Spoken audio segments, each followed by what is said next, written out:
In every family, you're given a role, even before you can even speak.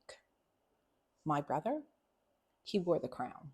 He got it because he got special treatment because he was normal, or what we call normal, where I grew up with a learning disability. So he was given everything on a silver spoon.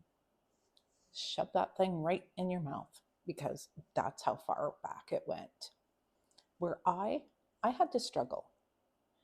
I got teased, I got laughed at, I got no respect, and nobody would ever listen to a word I had to say. No input from me was given in the family. But for him, he could do no wrong. But my brother went down a very dark and shady path where I got married, had kids, got divorced, and became a single parent. But nobody was there to help me. Nobody still listened. Nobody was there to help.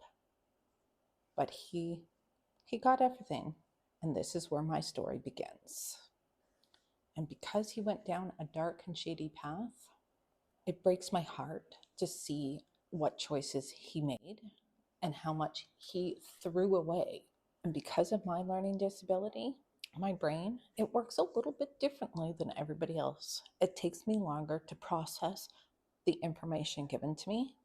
It takes me longer to figure out a good answer. Doesn't mean I'm stupid, but for some reason, that's the way I was made out in my family. And don't get me wrong, I love them to death.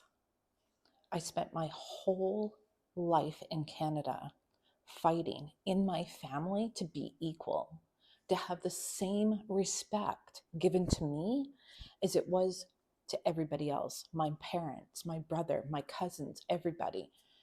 Nobody gave me the same recognition as anybody else. And that to this day still breaks my heart because I should have been given that. And I came all the way to Albania to rebuild myself. It wasn't just the cost of living there that was breaking me. It was also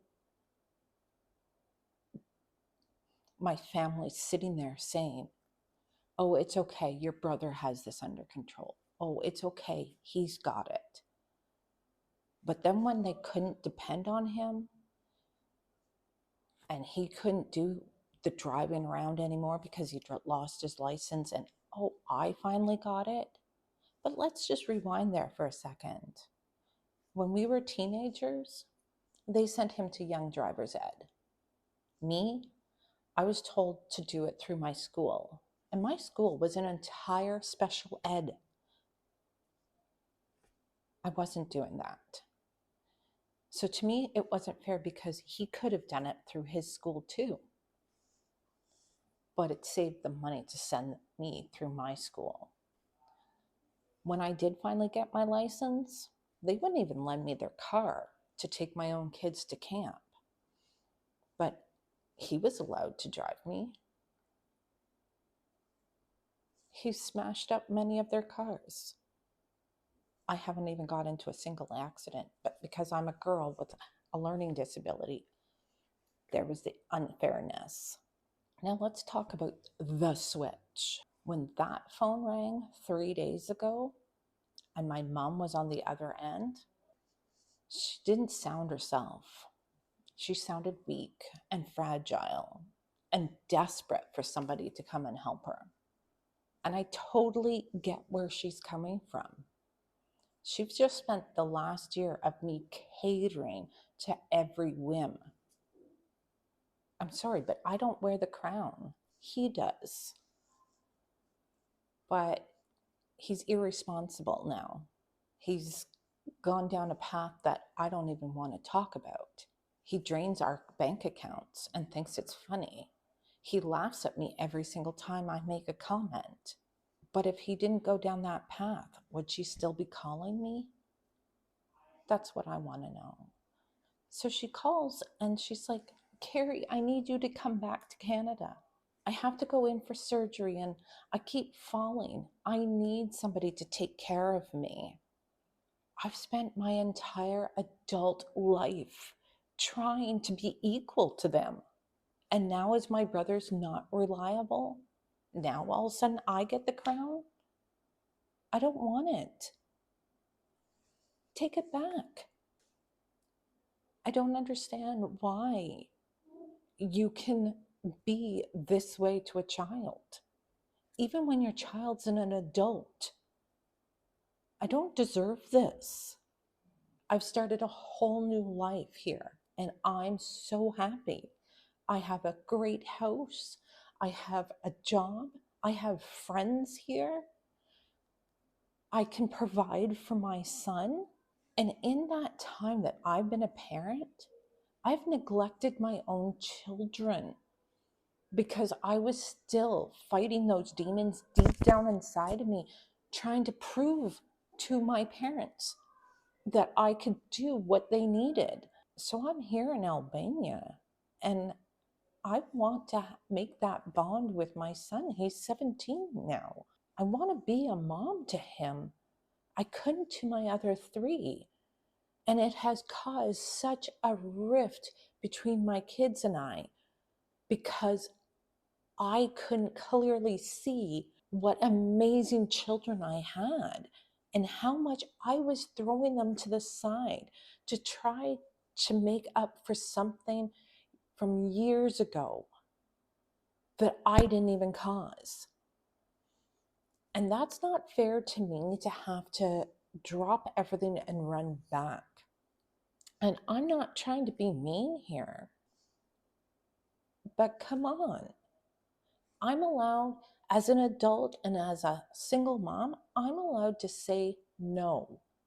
I'm allowed to stay here and raise my son. So let's talk about saying no. As I said, 3 days ago, my mom called me wanting me to rush right back to Canada. She offered me to stay at her apartment that's a seniors building while I found accommodations for my son somewhere else. And she's like, you can stay as long as you need to until you can find a place. And all I could think of was, where am I going to come up with the money for that? I don't make that kind of money to survive in Canada. There's no way I could come up with $6,000 or $7,000 for first and last month's rent. And then because I put my brother into my apartment when I left to hold on to everything and to give him a roof over his head because he said he wanted to change his life, he just messed that up for me. And I just lost all of my possessions back there. So I don't even have a good reference to use. And let's talk about the hydro bill that he just ran up that he didn't even pay for. That was also in my name. So there's bad credit right there. What landlord is going to give me a place back in Canada? I don't want to live in my mom's small apartment for the rest of my life. That's no way to live. So when she called me, I really, really wanted that crown that my brother wore for so many years, or at least split it in half so it was equal. But when she called and she said that, the only thing that ran through my mind is, why now? Why, when I'm happy? Why are you calling me to come take care of you? And I get that a lot of kids, well, adults, take care of their parents. But I don't think they went through what I went through growing up. And don't get me wrong, I love my mom and I loved my dad when he was alive. And I loved my brother. But I don't want anything to do with my brother anymore. And my dad has passed. And I get that my mom can't afford to go into a nursing home or a retirement home, but this shouldn't fall on my shoulders. She needs to make alternative arrangements. She needs to figure this out on her own because she really needs to understand how badly I felt like I was being mistreated in my family and how much I wanted that attention. But now that it's here, I realize I don't really want it. I want to be a mom. I don't want to be a caregiver to my mom. I want to be a mom to my son. And I want to enjoy what time I have left of parenthood with him. So maybe I'm making a mistake on not wanting to go back to Canada.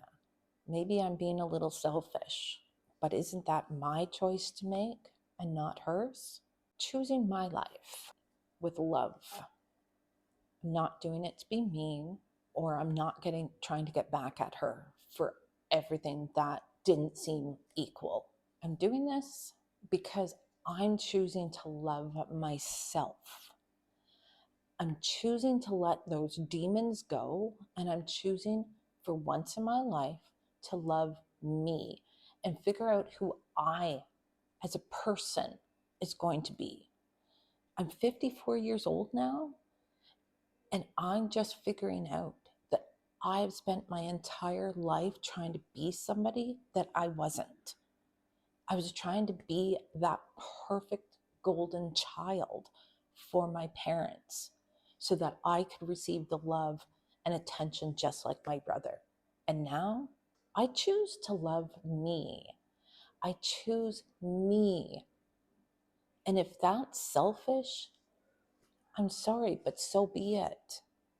I have to put me and my son ahead of everybody else. And hopefully one day I'll be able to mend the relationships that I destroyed with my two older sons and my daughter. I don't know if it'll help. I don't know if it'll work. But I do know I'm going to give it an honest try and rebuild myself and the love for me. And I'm going to try very hard to rebuild and rekindle my relationships with all four of my children. So I am building a new life. I'm doing a new story and a new beginning. Canada was the war that I left behind. Albania is where I live. This is home. So till next time, please like and subscribe